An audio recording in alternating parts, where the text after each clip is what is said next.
అక్కడ జగన్మోహన్ రెడ్డి కూడా బ్రహ్మాండంగా గెలుస్తా ఉన్నాడు. 35, 36 ఎంపీలు ఇద్దరం కలిసి అయిపోతాం. ఖచ్చితంగా ఆంధ్రప్రదేశ్ రాష్ట్రానికి ప్రత్యేక హోదా తేవడానికి మా తెలంగాణ ఎంపీలు కూడా సపోర్ట్ చేస్తారు.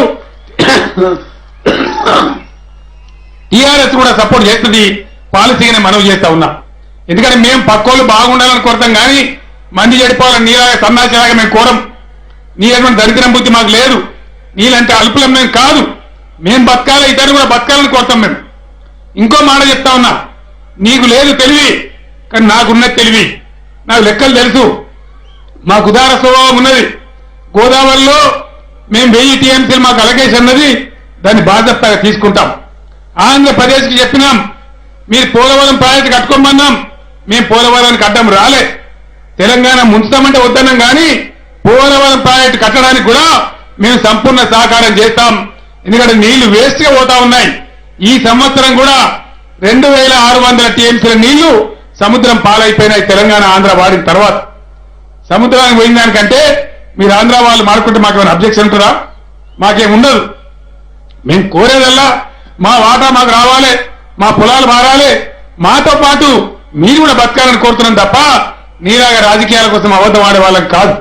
తెలంగాణ గుణమే మేం తినాలి, ఇతరులు కూడా బతకాలని ఆలోచిస్తాం తప్ప మేము మీలాగా స్వార్థపరులం కాదు. ఆంధ్ర ప్రజలు మంచోళ్లే. నీ అటువంటి 10 మంది కిరికిరిగాలు ఉన్నారు అక్కడక్కడ తప్ప ఆంధ్ర ప్రజలతోని మాకేం పంచాయతీ లేదని చెప్పి నేను మనవి చేస్తా ఉన్నా. ఈ మాట నిజమే కదా సోదరులారా? నిజమైంది చప్పట్లు కొట్టాలి. ఆంధ్ర ప్రజలతో మనకు ఎటువంటి పంచాయతీ లేదు కదా. ఆయనేమో ఉన్నదంటాడు. చంద్రబాబు నాయుడు లాంటి పిడికెడి మంది కిరికిరిగాలతో తప్ప మనకు ప్రజలతో పంచాయతీ లేదు. మనం బతకాలి, వాళ్ళు కూడా బతకాలి. మనకు కులం లేదు, మతం లేదు, అన్ని వర్గాల ప్రజలు బతకాలి.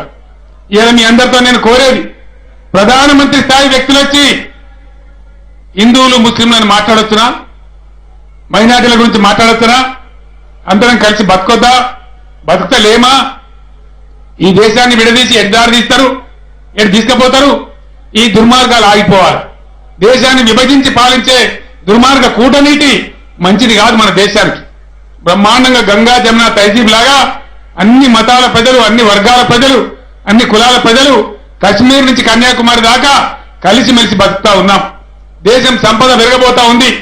దేశ సంపద పెంచుకొని అందరూ మంచిగా బతకాలి, అందరికి ఉపాధి అవకాశాలు ఉండాలి, అందరికి ఉద్యోగాలు దొరకాలి, అందరికి విద్య దొరకాలి, అందరికి వైద్యం దొరకాలని చెప్పి మనం ప్రయత్నం చేయాలి.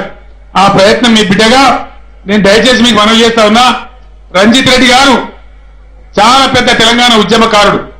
2001 నుంచే టీఆర్ఎస్ పార్టీకి అండదండగా ఉంటూ ప్రతి సందర్భంలో కూడా కొంచెం ఉద్యమం కింది మీద ఉన్నా అన్నా భయపడకండి మేమందరం ఉన్నామని చెప్పి తనతో పాటు అనేక మంది మిత్రులను తీసుకొని వచ్చి మద్దతు ఇచ్చిన వ్యక్తి.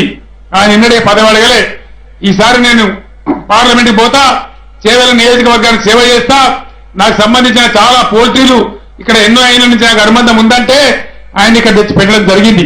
కాబట్టి మీ అందరు నేను కోరుతా ఉన్నా, విద్యావంతుడు, ఆయనకు చాలా డబ్బు ఉంది, స్వార్థం కోసమో రాజకీయాల కోసమో సంపాదించుకోవడం కోసమో రావడం లేదు. ఆయనే 10 మందికి అన్నం పెట్టే స్థాయిలో ఉన్నాడు. మీ కోసం చేవెళ్ల నియోజకవర్గానికి బ్రహ్మాండంగా ఉపయోగపడతాడు, మీ సేవలో ఉంటాడు. దయచేసి రంజిత్ రెడ్డి గారిని దీవించి కారు గుర్తుకు ఓటేసి పెద్ద ఎత్తున వారిని గెలిపించండి. ఆయన అనర్గళంగా అన్ని భాషలు మాట్లాడతారు. పార్లమెంట్ లో చేవెళ్ల ప్రతినిధిగా ఉండడానికి, మన తెలంగాణ రాష్ట్ర ఎంపీగా ఉండడానికి ఆయనకు అన్ని అర్హతలు ఉన్నాయి. అన్ని భాషలలో ఫ్లూయెన్సీ ఉంది, అద్భుతమైనటువంటి క్యారెక్టర్ ఉంది. కాబట్టి అటువంటి నాయకుడు గెలిస్తే నేను ఇవాళ చెప్తున్న మలతాపకు మీరే డబుల్ మేయర్తో గెలిపించుకుంటారు. కాబట్టి ఆ విధంగా రంజిత్ రెడ్డి గారికి కారు గుర్తు ఓటేసి వారిని గెలిపించాలని చెప్పి నేను కోట ఉన్నా. మీ సాగునీళ్లు ఎత్తిచ్చే బాధ్యత నాది, రైతాంగాన్ని కాపాడే బాధ్యత నాది, మీ భూముల హక్కులు కాపాడే బాధ్యత నాది. రాబోయే రోజుల్లో మీరు చూడబోతారు.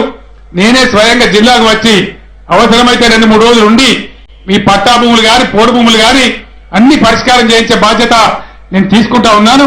త్వరలో మళ్ళీ మీ దర్శనానికి కూడా వస్తా అని చెప్పి నేను మనవి చేస్తూ మరొక్కసారి రంజిత్ రెడ్డి గారి కారు గుర్తు ఓటేసి గెలిపియాలని కోరుతూ నేను